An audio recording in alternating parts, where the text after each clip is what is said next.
Welcome to the Exam Room Podcast, brought to you by the Physicians Committee. Hello, I'm the weight loss champion, Chuck Carroll. Thanks so very much for watching and downloading in more than 150 countries around the world and making the Exam Room one of the most consumed nutrition podcasts anywhere on the planet today. And we have done hundreds and hundreds and hundreds of episodes, but we have never had somebody quite like Holly Bertone on the show today. You see, Holly is a former FBI counterintelligence expert, now turned health coach. Well, how in the world does that happen? Why in the world does that happen? That is what we're getting to the bottom of in our investigation today. And with that, we welcome Holly to the show. Thanks for being here, Holly. Chuck, thank you so much for having me. And I really look forward to connecting with your listeners. We are thrilled that you are here. I will just go ahead and speak on behalf of every exam roomie who's watching and listening right now.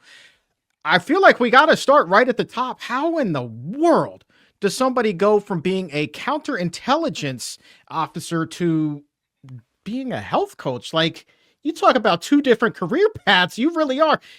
That's like two lives in one. Right. And we're going to get into that. And not just a health coach, but I specialize in emotional eating. But Chuck, before I jump into my story, because I know everyone's like, how on earth did this happen? I really just want to share something to everyone listening. And I want to encourage you to leave a 5-star rating and review for Chuck, because this is going to help him reach so many more people on this show. I left a rating and review this morning, and if you could do that, that would mean a lot to me as a guest. So, Holly, thank you. Thank you. Yes. Oh, you're quite welcome. Yes. Yeah. Thank you. That's awesome. Totally caught me off guard there. Major gratitude. So yes, please do that. I think that's excellent advice. But seriously though, because It is burning at me. How in the world did you do what you did? Well, here's what I want your listeners to think about, because they have probably been in a place is that how can I be smart and successful and high achieving, risen to the top of my career, I'm crushing it with my family, a pillar community, all of these things, but the same strategies don't work when it comes to losing weight. But even more than that, it's the uncontrollable food noise and the obsessive cravings and the mindless snacking. And I know what that feels like, because I am a recovered emotional eater of over 40 years. And Chuck, I know we both have our journeys with food and weight. And I was 150 pounds at one point, so about 40 pounds overweight. And I was 110 pounds at one point. I was an Xterra triathlete, mountain bike racer. And it didn't matter what I weighed though, because I ate my emotions on a daily basis. It was the pizza, the ice cream, the French fries, the Dairy Queen blizzards. I mean, you name it, and it was comfort. And I'll give you a great example of the stressful work at the FBI and how this manifested in my emotional eating. This was every single day. I get a family-sized bag of M&Ms. I dump them out and I color code them. And then I speed eat them with my left hand, and I crank out PowerPoint decks with my right. I mean, and we were machines. Like, we were going fast and working fast. And, a lot of high pressure, a lot of high stakes. And that was just an example of what emotional eating looked like for me. But fast forward, and this is really where things got worse and really where things kind of came to a head. And this is embarrassing to admit, because I'd already resigned from the FBI, and I was already a health coach. And every Thursday I would start obsessing about the weekend, because that was when I treated myself. As a health coach, I was disciplined. I ate healthy Monday through Friday. Perfect. But then the weekend I got to treat myself, because I worked hard all week. I was a healthy weight and I deserved a treat. So I got out my pint of ice cream, and it was salted caramel. And in my head, I'm thinking, okay, everything in moderation. That's what everyone says. So I'm going to eat a third on Friday, a third on Saturday, and a third on Sunday. And I dip my spoon in for those first few bites and the whole mindful eating thing and all the creaminess. And the next thing I knew, my spoon would be scraping the bottom of the container. And that was Friday. And I did grab another pint out of the freezer on Saturday and another pint out of the freezer on Sunday. And this was on repeat every single weekend. But there was one Sunday And I was finishing that third pint of ice cream. And Chuck, I know that you've shared publicly about, obviously with your weight loss journey, but also, with the emotional eating aspect of it. Maybe you can relate, maybe someone listening can relate. I was so desperate for more after that third pint. I just wanted more. I wanted it because I inhaled it. I mean, I didn't even taste it. I just inhaled it and I wanted more. And my spoon wasn't just scraping the bottom. It was in the groove trying to get the last drop of chocolate out of the groove at the bottom. And I am literally looking at rock bottom. And I'm like, Holly Bertone, why can't you just be like a normal person? Why can't you just eat a few bites of ice cream and then just put it back in the freezer? But that shame was suffocating because I'm a health coach and I should know better and I should be a better example. And all this time, I didn't want to face the truth. And I justified it. I said, I'm a healthy weight. I eat healthy all week. I work hard. I deserve a treat. And maybe someone listening can relate that they've had a time in their life where you're putting on these appearances to the outside world, that you're pretending to be this image of something that behind closed doors, it's actually, you're just a hot mess. And that was me. And I didn't want anyone to find out my secret. And I went upstairs. I went into my walk-in closet and I've got a lot of clothes and I love my clothes. And I just kind of did an assessment. I did a 360 and I looked around at all my clothes and I was thinking back to when I was 40 pounds overweight and how much I hated how fat I looked. And I was thinking back to when I went through breast cancer and autoimmune disease and what those two diseases did to my body. It's completely destroyed it. And I vowed in that moment that I was never going to go back to that place again. I was like, something needs to change. And that was such a hard truth because here's the thing, is that it doesn't matter how much you weigh. It doesn't matter if you're heavy or thin. It doesn't matter how healthy you eat, quote unquote, most of the time. If you are struggling with emotional eating, that food noise is always going to win. And that's when I realized that it wasn't just me. And I work specifically with women, but there are, and I've just today had a man reach out to me. There are men and women out there battling the same kind of demanding lifestyle and this food noise. And then the shame gets wrapped with this red ribbon on top.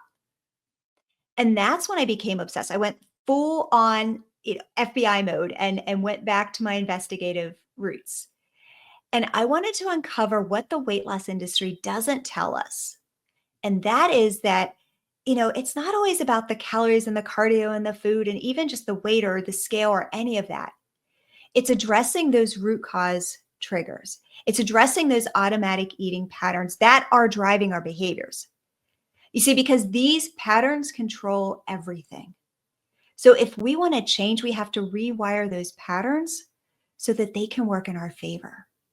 And when I figured out how to do that, that's when everything really started to click for me. And that's when everything started to click for the women who I coach. And I think there's something that's very important is that I have the pieces of paper on my wall that say I'm certified. Big deal. Whoop-de-doo. Everything that I'm sharing, every way that I coach, it's built on the food monsters that I've personally overcome.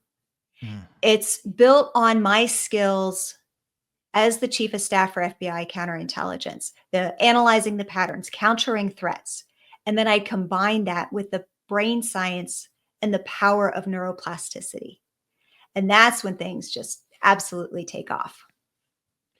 That's a very powerful message. And I wanted to make sure that you had ample time to get that out because I identify so much with what it is that you're talking about, from the sorting and scarfing down M&Ms to scraping the bottom of that pint of Haagen-Dazs or ice cream, salted caramel, I believe you said was your Yes.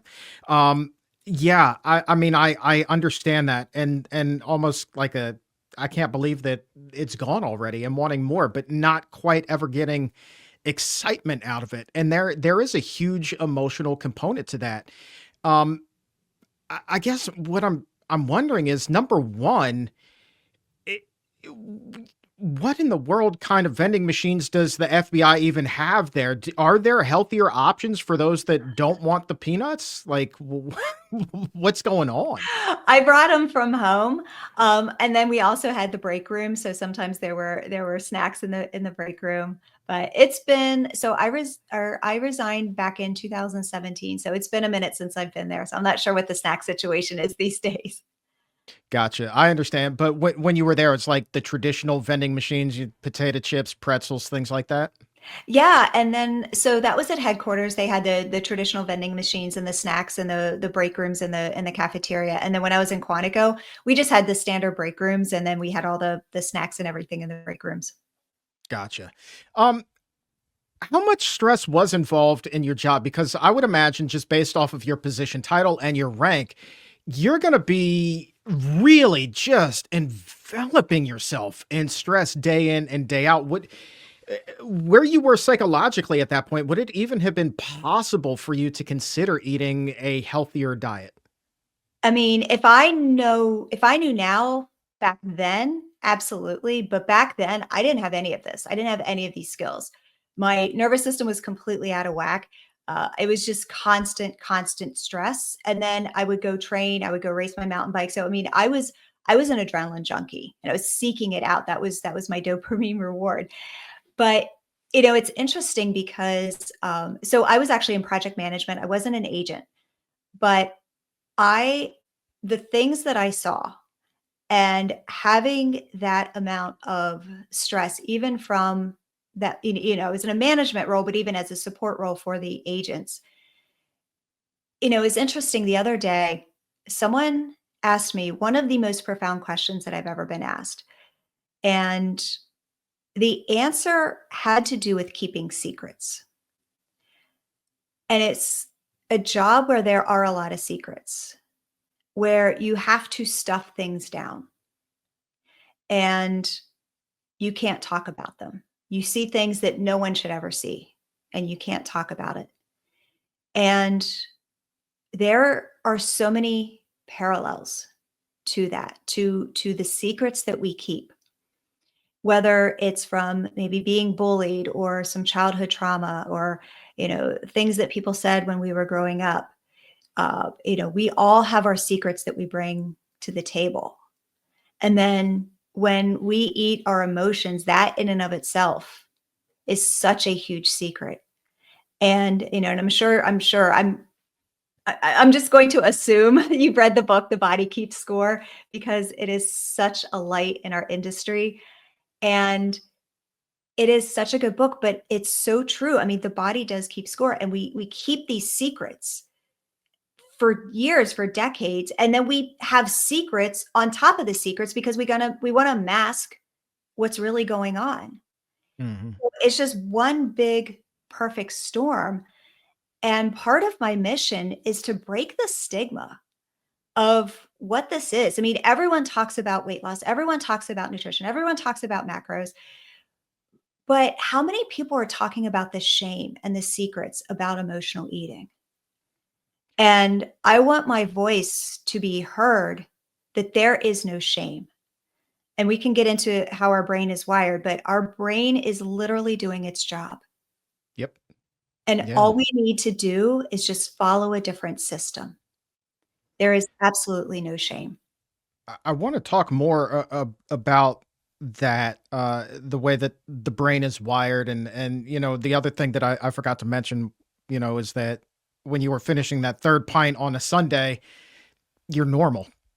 Because that's just the way that we're wired. You had a completely normal reaction for where you were at that point in your life. But I want to right now ask you about all of that secret keeping and the toll that stress takes on the body, the way that the body keeps score. Yeah. Do you think that that stress, that high profile, high amount of stress position that you had, did that take a toll on your physical health, do you see those as being, or see that as being a contributing factor for your battle with cancer and your autoimmune conditions? 100%. I, and at the time when I was diagnosed, I didn't know anything about health as you and I understand health, as your listeners understand health. And I went to the doctor and I was like, okay, I'm 110 pounds being diagnosed with cancer. I'm a triathlete. I race a mountain bike. I'm 39 years old. How did this happen? Not from a woe is me, but just from an analytical, like, I don't get it. I'm healthy. And she put her hand on my knee and she said, lightning struck, which is probably one of the worst things that I needed to hear it, but one of the worst things that a doctor can say because it took away that responsibility. So years later, when I started to actually understand functional medicine, when I became a health coach, looking back and my analytical mind starting to analyze those patterns. And I can attribute it to, I mean, we've got childhood bullying. I can attribute it to eating a processed food junkaholic diet for, at that point, 39 years. I can attribute it to being an adrenaline junkie, high stress, high toxin lifestyle. There's a bunch of different factors that I could attribute being diagnosed with cancer and then immediately after an autoimmune disease too. I don't know necessarily which factor, but I think it's definitely the entire storm because none of it was in balance. Yeah. But I absolutely agree that the stress of the job was a contributing factor. Yeah, and part of me also wonders now if the high stress lifestyle that we've adopted by and large in this country is a contributing factor for the rising rates of obesity, of chronic illnesses, of cancer, of like all different kinds of conditions here. Outside of just the fact that our diet seems to get progressively worse too. I would be remiss if I didn't encourage our health experts who investigate such things to go down that avenue and look into that because I do think that, yeah, they go hand in hand, but I think stress, like, it's got to play a pretty heavy role there, I would Well, think. well, Chuck, if you think about it from this perspective, okay, something that everyone does, unless you get groceries delivered to your house, but pretty much we all go to the grocery store and we stand in line at the grocery store. Okay. We can't even stand in line without jumping on our phones. Okay. So when you think about it from a nervous system regulation perspective, if we can't even stand in line for 5 minutes without jumping on our phone, without needing that comfort, that dopamine hit of scrolling online, or you think about it from the perspective of how many of you listening at night, you're at home, you sit down for the evening, you're jumping on Netflix, but when you turn on the TV, how long does it take you to jump on your phone, to jump on your tablet, to jump on the laptop, to check email, to scroll social media while you're watching TV? It's probably about a minute, if not less. Mm. So when you think about it, Chuck, from that perspective, is that we can't even have that quiet time.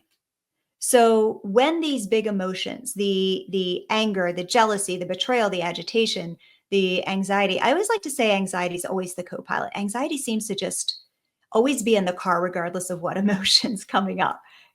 We've got these big emotions and somewhere along the line we've just lost the ability to cope with those emotions.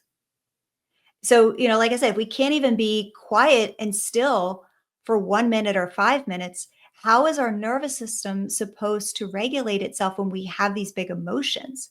So, what do? We look for the proverbial dopamine hit. And because we have years and decades of these ingrained patterns that food equals comfort, Mm. that's where we go. What was the bottoming out point for you where you decided to transition to being a health coach? The career move that you made is one that has to come from a deeply personal level and some revelation that you had, even if you weren't there 100% yet, even if you were still eating your 3 pints of ice cream a week or whatever the case may be. Something must have happened or must have accumulated over time that made you reconsider what it was you were doing with your life. Well, It was interesting because when I was diagnosed with breast cancer, most people stop, take an evaluation of their life, they ask for help, all the things. I just kept going. And in fact, I was actually telling a story on my podcast the other day about how I was in treatment and I was literally running down the hallway in my heels because I had to go pick up my stepson. So I literally went from treatment to driving across town to picking up my stepson from school. And I was running down the hallway in the hospital and I turned the corner and I ricocheted off an elderly lady being held by a nurse walking down the hallway. And I was like, this isn't, I mean, first of all, she was fine and she wasn't hurt. Thank God, thank God, thank God. But I'm like, this is like a rock bottom moment of I just don't have time for cancer. But I didn't care. I just pushed through it. I didn't even realize it didn't even click that I'm supposed to slow down, that something is wrong. You know, that you talk about the sand and the pebbles and the rocks and everything. Like this was a big boulder smacking me over the head saying, Holly, wake up. And I'm like, what? No, I'm just going to keep going. So guess what? Next thing, autoimmune disease, because my body was already in a disease state. I was making it more inflamed. I wasn't taking care of myself. And then that autoimmune disease was Hashimoto's. It just, I mean, my body just kept going downhill and downhill and downhill. A lot of, I did have some weight gain at that point, but mostly it was the chronic fatigue, just the muscle, the fibromyalgia kind of aches. And to a point where I actually had to resign from Hmm. my dream job at the FBI. I've wanted to work there since I was 17 years old. I mean, it wasn't just a happenstance. Like I wanted to work there since I was 17 years old. It was a dream to work there. And I had to resign because I physically couldn't get out of bed. Hmm. And that was quite a few months of me just marinating in my misery. But at one point, I said, you know what? I'm not okay being this sick. And trust me, I was eating my emotions big time during that as well. Hmm. But that was when I was like, okay, I need to figure this out. And that was 2018 that I decided to go on the journey with my health. Yeah, and I assume that it was that journey and finding yourself that ultimately led you to become a health coach. So was that like your plan when you resigned? You knew you were going to become a health coach, or you just resigned and you were going to take care of yourself and see what happens next? I just resigned because I had no other option. Wow. Yeah, Wow. Wow. So 17-year-old Holly, no ambitions whatsoever to work in the health industry. none. I Wow. wanted to work for the FBI. I wanted to catch serial killers, actually. Right on. Yeah, you're my kind of person. We could talk about that. Yeah, I've always been curious how accurate those shows are that are on TV.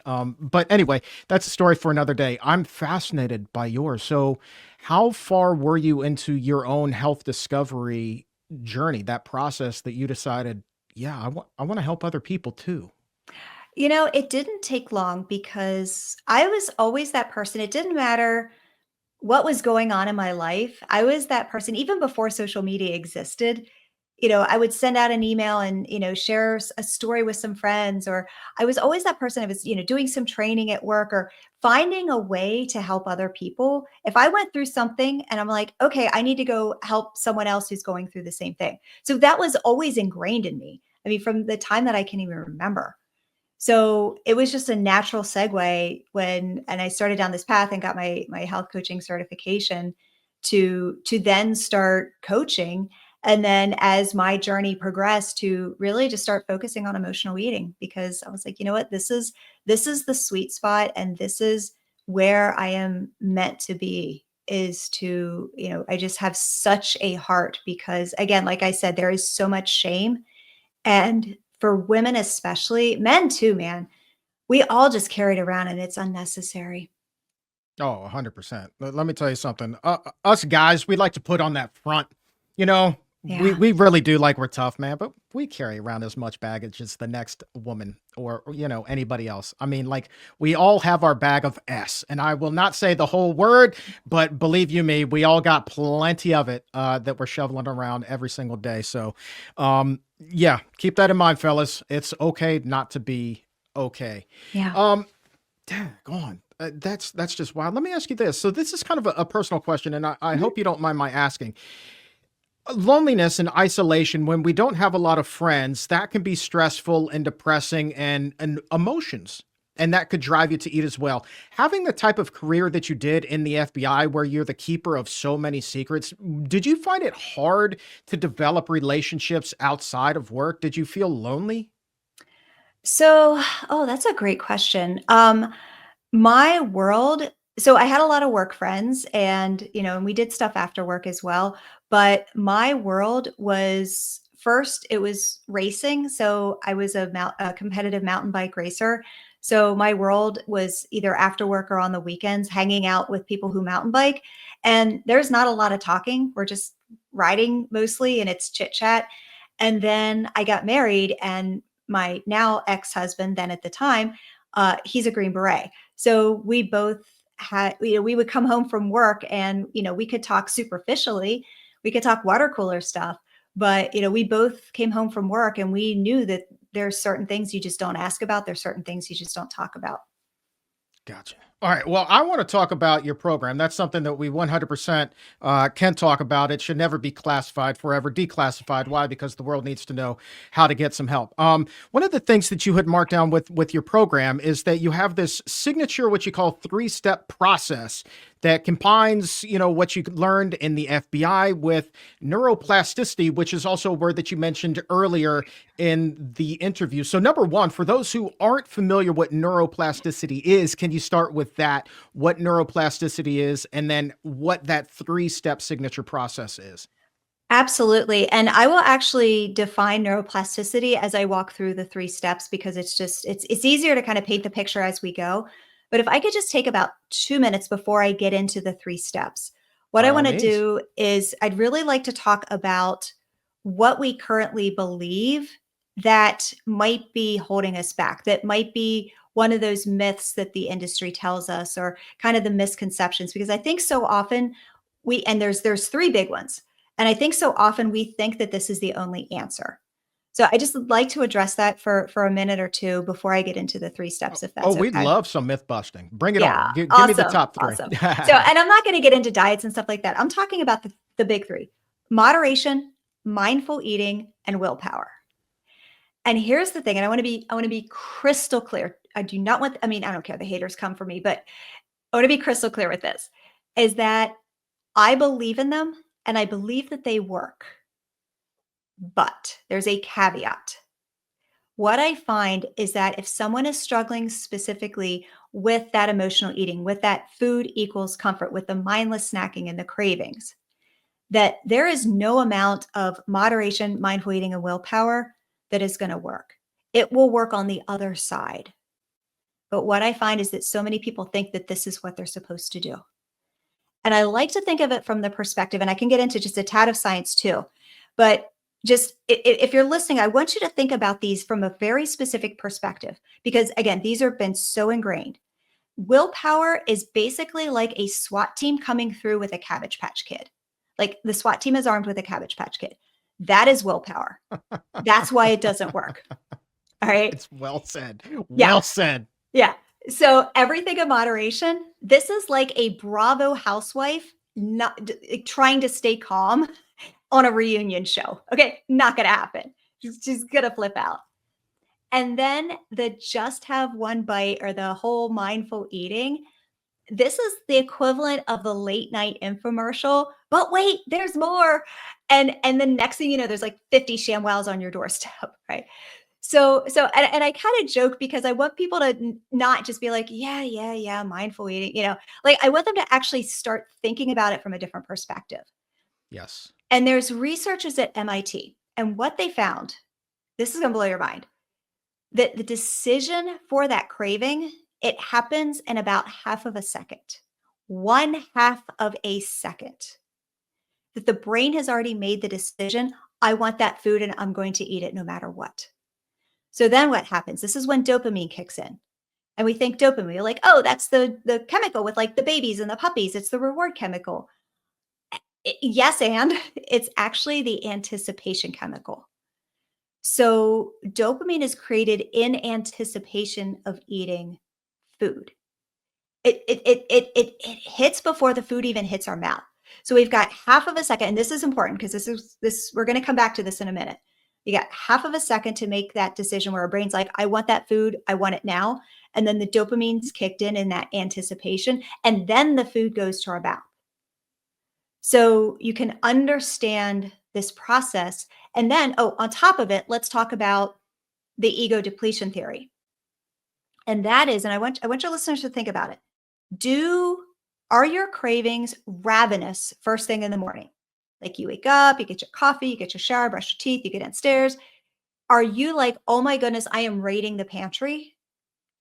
Or are your cravings ravenous at night after dinner? Okay. There is a reason, and that the more decisions we make during the day, the weaker our cravings are at night. So it's almost impossible to resist them at night. So when you think about about it from just a science perspective, we can talk about the willpower and the mindful eating and the everything in moderation.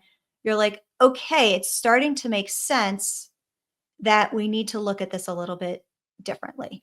So anyway, so I appreciate you letting me just kind of lead up to this, because I think it's important to know what we're doing that's not working, because before we start thinking about what will work.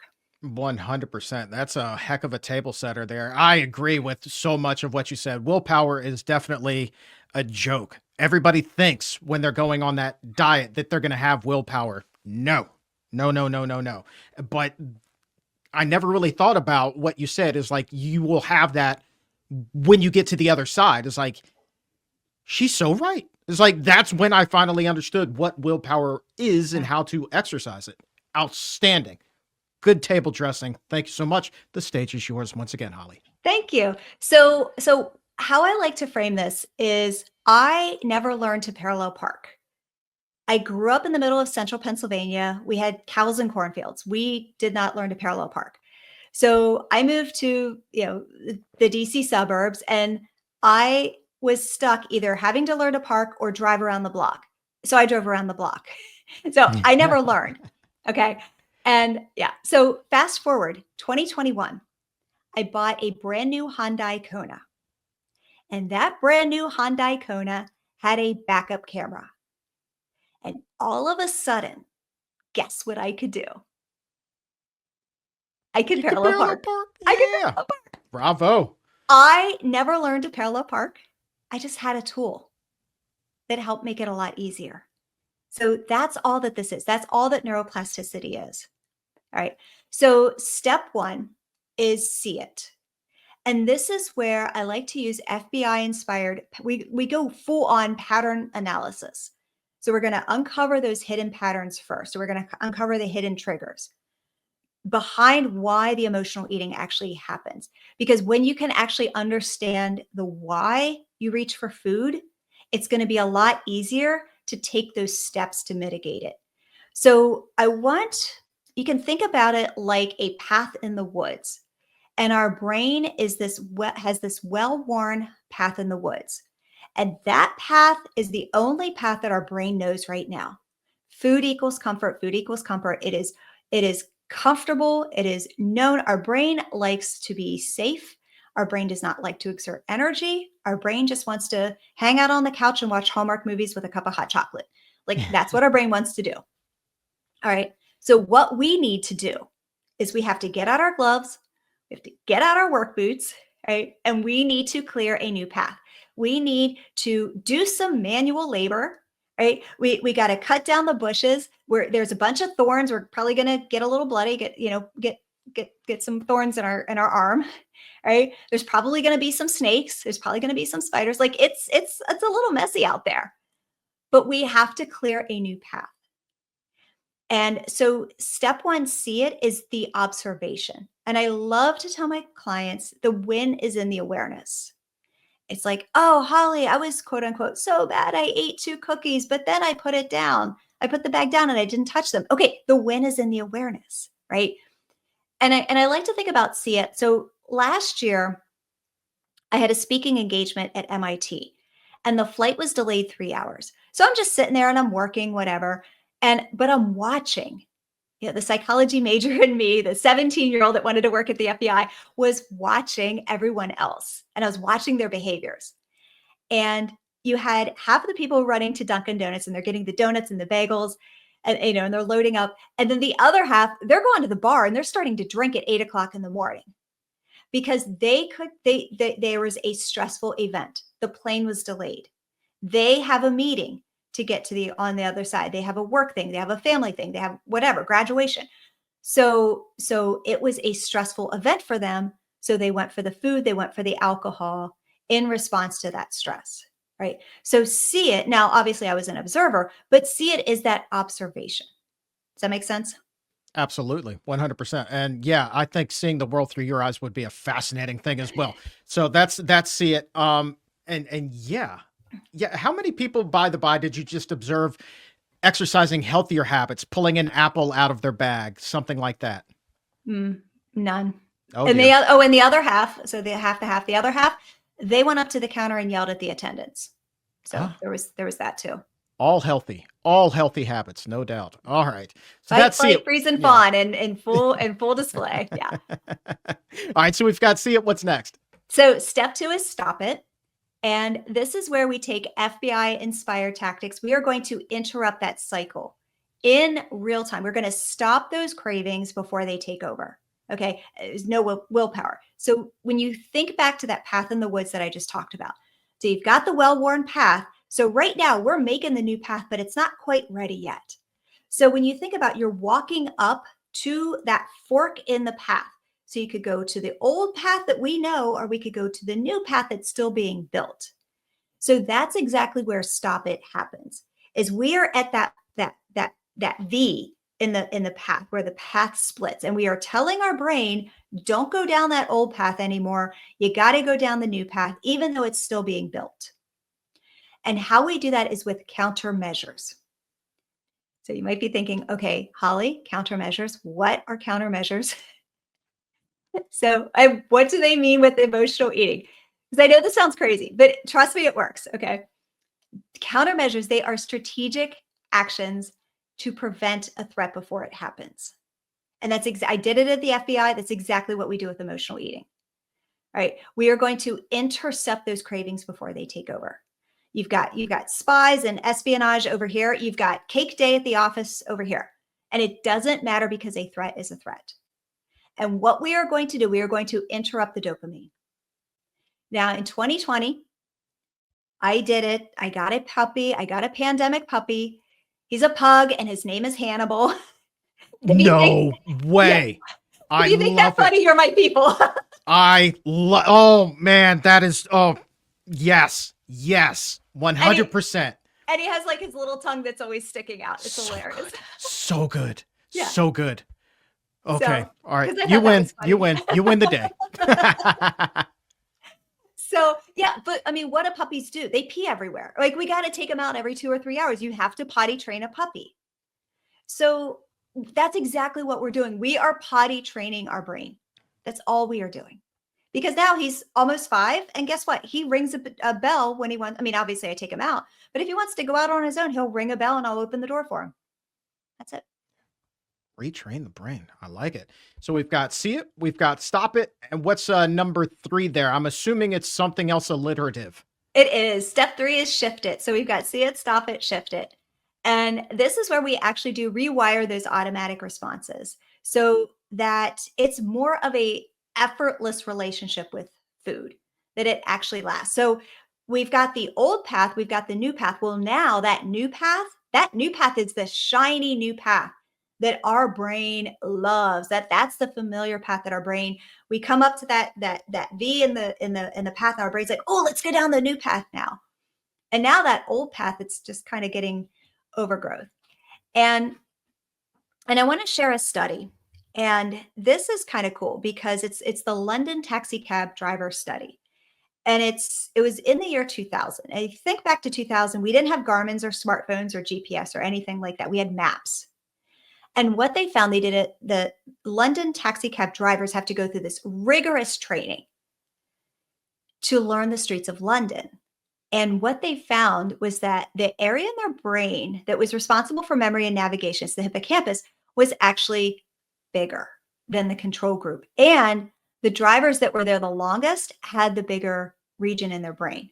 Now, when we talk about emotional eating, it's in a different part of the brain, but this study is so cool and so sexy. I love to share it because it just when you think of our brain as a brain, it really just shows proof that we can change, that we can rewire our brain. And when you think about it from the perspective of real life, all right, so let's say, because I hear this all the time, is let's say you're like, oh, I'm on a diet, and you tell the spouse, you tell the kids, like, I'm on a diet. Don't bring home any junk food because I'm on a diet. Well, what happens? At some point, the spouse or the kids, they bring home junk food and it's on the counter. You've got the cookies, you've got the cupcakes, whatever they bring home. And what happens? You eat the cookies, you eat the cupcake, and then you blame them for bringing the food home, right? So this part of the process is when it doesn't matter what food is on the counter. It doesn't matter what food is in the break room at work, or what your spouse brought home or what your kids brought home. It doesn't matter what's in the pantry. It doesn't matter what's in the freezer. You just simply don't want it. Or if you do, we can go back to that, the mindful eating, or the, just have a few bites, the willpower, and just have a bite or two and be okay with it. And that's exactly where we're at. Yeah. And Yeah. I want to share one more thing, if it's okay. Sure. Because this is what we want this to be. We want this to be not just a diet. This isn't a diet. This is a permanent lifestyle change. And not from a perspective of, oh, I've got to do this like 360. It's like we do it from an automatic response perspective. When my stepson was a little guy, and I raised him since he was 5 and he's 22 now. So when he was a little guy, getting him to brush his teeth every night, he's like, oh yeah, stepmom, I brush my teeth, and I was like, okay, let me smell your breath, right? Well, what he did, he ran his toothbrush under water. And then he's like, yeah, I brush my teeth. I mean, what little kid wants to brush their teeth? I'd smell his breath and be like, oh my God, you're disgusting. Go back in and brush your teeth, right? So he tried the tomfoolery. He tried to trick me with putting his toothbrush under the sink. Well, fast forward. Okay, this is what all kids do. At some point, we become adults. Chuck, do you have a Post-it note on your bathroom mirror reminding you every day to brush your teeth and what an awesome human being you are? Do you have affirmations on your bathroom mirror telling you how awesome you are to brush your teeth? Or, do you listen to a podcast on teeth brushing and Audible books? And I mean, no, but maybe if I did have a sticky note reminding me how awesome I was, I mean, that would be nice. And oh, by the way, don't forget to brush your teeth. You just do it. It's repetition. It's right. Routine. Yeah. And here's the other thing. Okay. Let's say in the morning, right? You're running late. You forgot your keys. You can't find your glasses. You got an argument with your spouse and the dog pooped on the carpet. You are still going to leave the house having your teeth brushed and that coffee in hand. 100%. Tell me I'm wrong. There's no. I'm telling you to keep on preaching. So this is what we want this to be. This is the exact state that we want this to be. It's not a diet. It's just a state of being. It's just to say, instead of food equals comfort, food just equals food. Yeah. Yeah. I identify so much with what it is that you say, including the moderation thing. I am not a believer in moderation because, especially with a lot of these high fat, ultra processed junk foods that have a lot of salt and sugar in them as well, you get addicted to those the same way that you can tobacco, alcohol, drugs, whatever the case may be. So that kind of shoots you in the foot. But then when you were talking about the different paths that we can go on, when I give my talk and I'm telling my story, I always talk about, I call it the fork in the road. It's, where you can go left and keep on that healthier path, or go right and go right back to where you began. And I always impress upon people that inevitably you're going to come to that fork in the road, and you may come to multiple forks in the road, but you always have to make that left-hand turn as opposed to going right. It's a conscious decision that you get more accustomed to recognizing the moment when it happens, and the gravity of it, and what the potential ramifications of your decision will be, both good and bad. And I love the fact that that's such a big part of your program, Holly, because that to me is, once you get going down that path, recognizing that fork, that split, that is the make or break moment in so many people's long-term success when it comes Yeah. to reclaiming their health. I love the fact that you recognize that. Love it, love it, love it. Oh, thank you. Yeah.